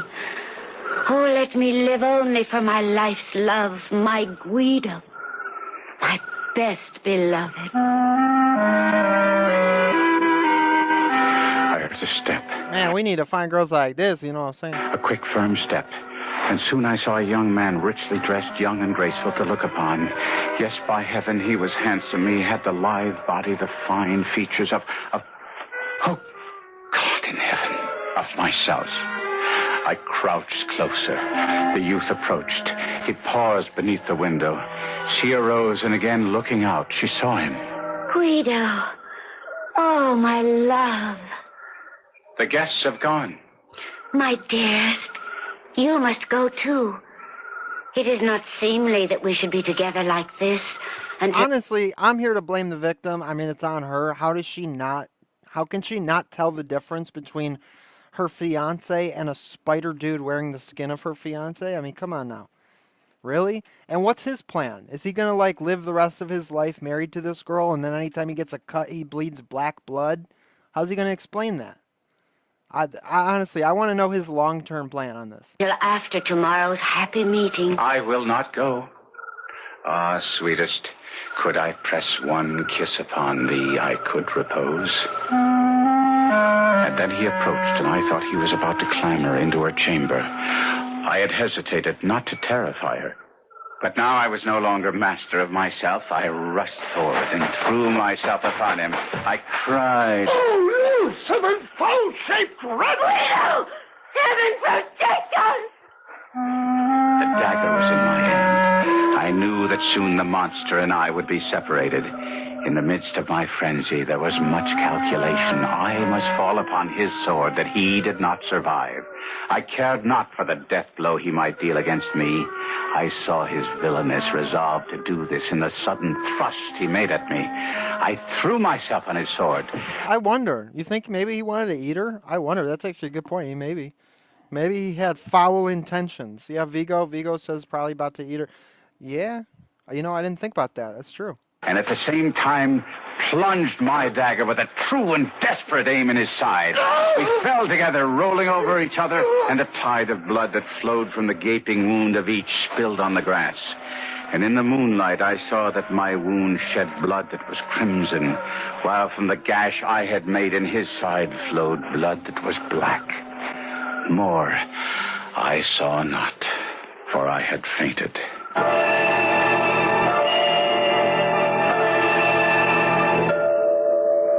I returned to life, weak almost to death. I found myself stretched upon a bed. Juliet was kneeling beside it. My Guido. Oh, thank heaven you live. Juliet. My love. The voice in which I spoke was mine own. Mine. Not the horrid screech of the monster, but mine own. My dearest one. My sweet love, I have a strange request to make of you. Anything, my heart. Bring me a mirror. A mirror? I must have a mirror. Oh, do not agitate yourself, my darling. I will fetch you a mirror. But you must not be shocked at what you see. Quickly. Here it is. Give I it need to to me. make sure my hair's You are good. wan and pale after last night's encounter. How? By the mass, I think myself a right proper youth. Your color will return. Do not condemn me. No one knows better than I the value of his own body. No one, probably, except myself, after having had it stolen from him. Whatever are you saying? Are you feverish? Perhaps a little. I have endured much. Are you strong enough to see anyone? My father and Father Pellegrini are just outside the door. Ask them to come in. They are so happy that you are recovering. Do come in. He is anxious to see you. Guido, my boy. Marchese. You look well, Guido. A little pale, that's all. The doctor says that in a few weeks' time you'll be up and about. And well enough for the wedding ceremony. Do you have any pain? None at all. Oh, hardly any. And what small pain I may feel, all is washed away by the happiness in my heart. The monstrous creature you killed last night. He is dead. We believe you mortally wounded. You believe? You do not know? There was nothing but a pool of blood. What color was the blood? What color? Why, scarlet red, like any blood. Why do you ask? No reason. There's no reason that I can give you on the instant. And then we heard Juliet calling for her father, and we hurried to a room. And outside her window, we found you. 2 deep wounds in your breast, but, praise God, still breathing. I told them how this black monster had sprung out of the darkness with a dagger in his hand. How you had drawn your sword. Wait, all of you. Where is this black monster now? Is he still beneath the window, or has he been carted away? We never found him. Never saw him again. Doubtless he crawled away to die outside the gates. None of the villagers ever caught sight of him. None. We have inquired of all who were there. Oh, Guido, my dearest, why trouble yourself? I wish to know. Oh, Guido, trouble thee not with the vicious spider monster who attacked you. I wish to know that he is dead. But why, my darling? One day, when I am stronger, I shall tell you, and you too, Marchesa, and you, Father, all I know of the monster.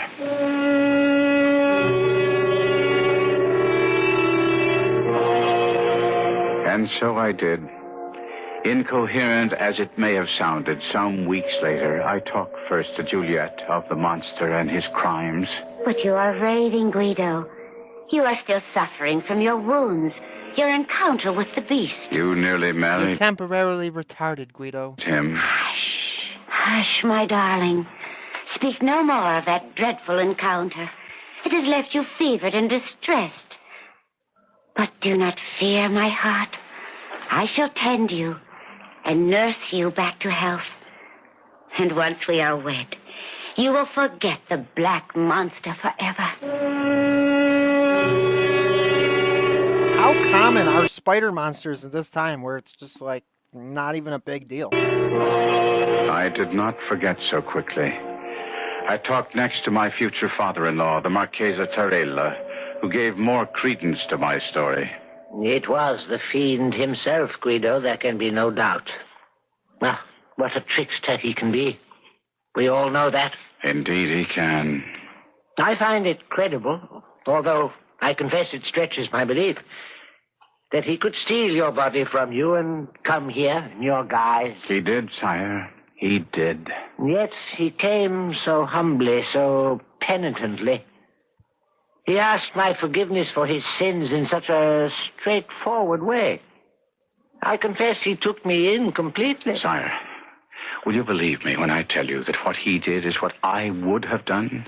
Once I recognized the folly of my ways, will you believe me that on that sandy shore, I cursed myself 1,000, 1,000,000 times over for my overweening pride, for my insufferable vanity, for my stubborn egotism? Will you believe me, sire? My son, with all my heart, I believe you.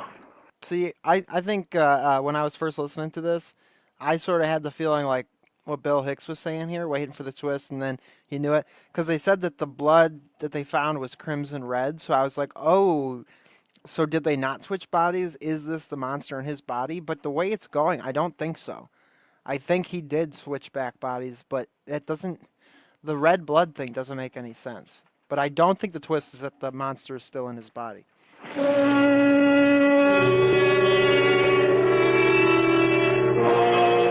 when I told Father Pellegrini the story entire, his idea differed from either Torella's or Juliet's. And it is his interpretation of the strange events that I most favored and favor to this very day. I am of the opinion, Guido, that it was not the fiend, nor any demon, who made the fateful bargain with you that day, your body in exchange for his wealth. No, I think it might rather have been a good, not an evil spirit, sent by your guardian angel to show you the folly of your pride. What? Bro, you need to get you a new priest, dog. I don't know about that. I did not again visit that strip of sand where I met the monster, nor did I seek for the treasure. The work of my bodily cure and my mental reform went on together. I have never, it is true, wholly recovered my strength. My cheek is paler since, my person a little bent. My wounds still trouble me, and Juliet sometimes alludes bitterly to the malice that caused this change. But I kiss her and tell her all is for the best. I am a more faithful husband, and but for those wounds, never would I have called her mine.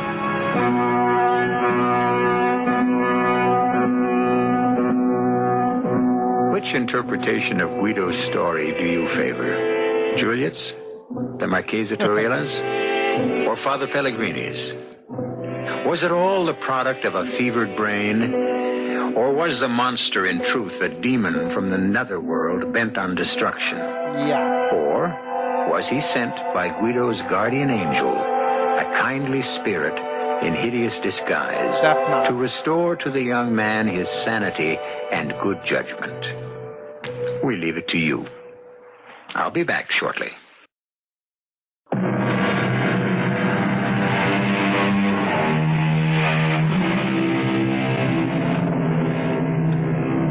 Yeah, that's the M. Night Shyamalan part. We have said that each one of you may opt for whatever explanation of our story you prefer. Was the monster a vision, a devil, an angel? There is a fourth interpretation which we offer for your consideration. It is from Joseph Conrad, the great Polish writer. The belief in a supernatural source of evil is not necessary. Men alone are quite capable of every wickedness. Our cast included Kevin McCarthy, Robert Dryden, Ian Martin, and E.V. Juster. The entire production was under the direction of Hyman Brown. This is E.G. Marshall inviting you to return to our Mystery Theater for another adventure in the macabre. Until next time. Yeah, dude. I really liked that story when I first heard it. I was like, man, that's cool. Spider monster, you know, you gotta love it, dude. Gotta love it. And a quick reminder, hang on, let me look this up. E.G. Marshall, Christmas Vacation. This announcer, the what do you call it? The narrator is this dude. Hang on. Oh man, come on. Now I gotta hang on. I gotta share the screen again. It's this dude from Christmas Vacation who's doing the narration. If you need me, I'll be upstairs asleep. I think that was him that said that, but yeah. And he was in Creepshow. He played the guy with the bugs, the last segment from Creepshow. E.G. Marshall. How cool is that, dude? Hyman Brown, dude, parents. Very true. Very true. Yeah, dude, I like that. I like that story. Hope you guys liked it too. The other story that I had thought about playing was with John Lithgow, and he plays a total narcissist schizo. So the next show stream we do, I'm gonna play that one for you guys because that was a good story. That one was really good too. But I settled on the monster story today because how cool is that? Mary Shelley writing a spider dude monster. Love it. So shout out to all the people that sent in super chats. Thank you guys so much for supporting the channel. It really means a lot, and it really helps keep me fed, keep me going. So thank you to Jason, who sent in $8. Thank you to Noah, who sent in 10. And thank you to Brooke, who sent in 5. Seriously and sincerely, thank you. Thank you, guys. I hope you guys have a great New Year's Eve, if I don't see you before then. And Merry Christmas. Merry Coca-Cola Ecumenist Santa Claus Christmas. Much love. And Blessed Nativity Fast to you guys. I hope you guys can keep on keeping on with that. And yeah, Joseph Conrad wrote Heart of Darkness, the inspiration for Apocalypse Now, but I'm sure you all know that. I do know that, thanks to our homie Basla Analyzer over there. So thank you guys. God bless y'all. Until I see you again, hope you guys will continue going to church and, you know, struggling, pick up your cross and carry it. Elon saved Twitter, now known as X, and made it the best free speech platform in existence. I mean, yeah, that's true. That's true. God bless, guys. And until next time, Lil Ewok signing off. Peace out, y'all.